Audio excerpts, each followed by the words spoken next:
umutwe wa M23 watanze integuza yuko ugomba gusubira mu mirwano n'ihuriro ry'ingabo za Leta Repubulika Demokarasi ya Kongo mu rwego rwo kuburizamo ibitero bikomeje kugabwa ku birindiro byawo.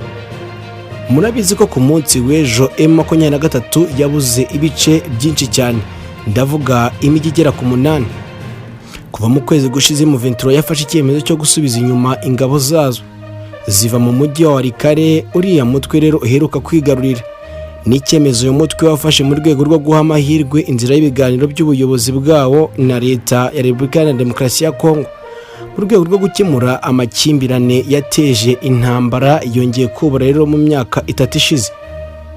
Impande zombi zimaze iminsi zihurira i Doha mu biganiro zihurizwamo n'ubwami bwa Qatar.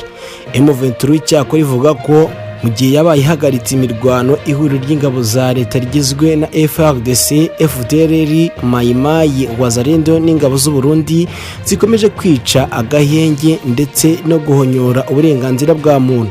Umuvugizi w'uyu mutwe Rwensi Kanyoka mu itangazo yasohoye yamaganye kuba ingabo za leta ya Kinshasa zarigaruriye umujyi wa Walikale, zinasahura umujyi wa Walikale nyuma y'uko twari tumaze kuvanamo ingabo zacu.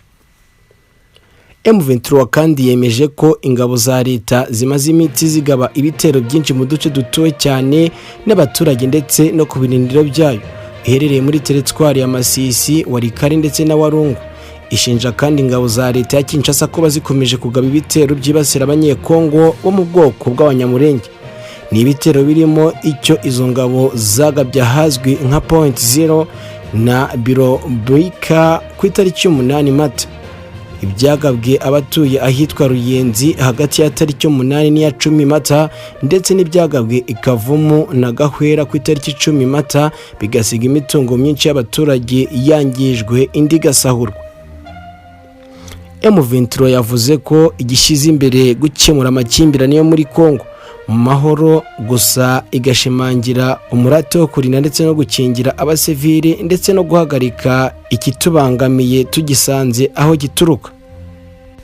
Mu yandi makuru kandi reka nkubwire ko umugaba mukuru w'ingabo za Uganda General Muhoozi Kainerugaba yatangaje ko ashaka ko Lieutenant General John Ruboya uyobora intara ya Kivu y'Amajyaruguru yirukanwa.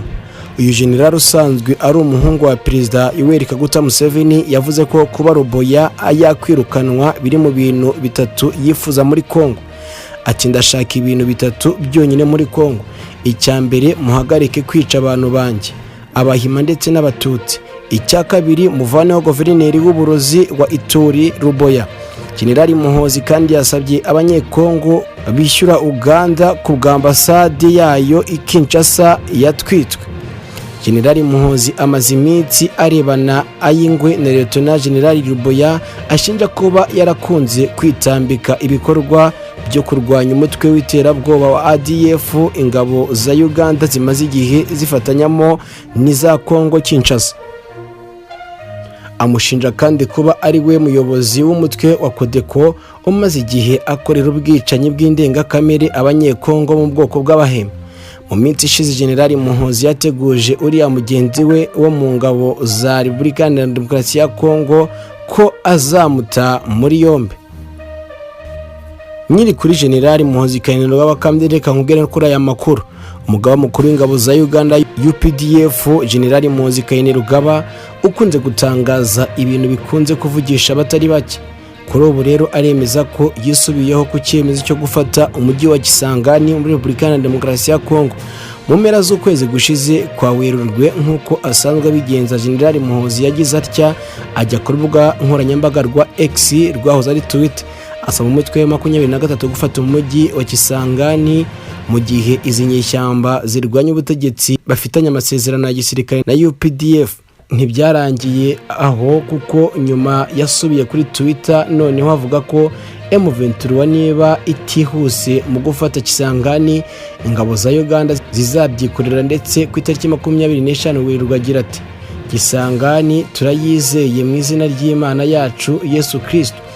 Kuri uyu wa kane tariki 10 Mata mwaka 2025 nyuma ya saa sita rero General Muhoozi noneho yagiye kuri X atangaza ko atagifashe Kisangani kandi bimubabaje. ati bitegetswe na data ukomeye Perezida Kaguta Museveni n'intwari yanjye Perezida Donald Trump. Nahisemo rero guhagarika ibikorwa byacu byo gufata Kisangani. Birambabaje cyane, ntabwo nigeze nanirwa kugera ku ntego ya gisirikare mu buzima bwanjye.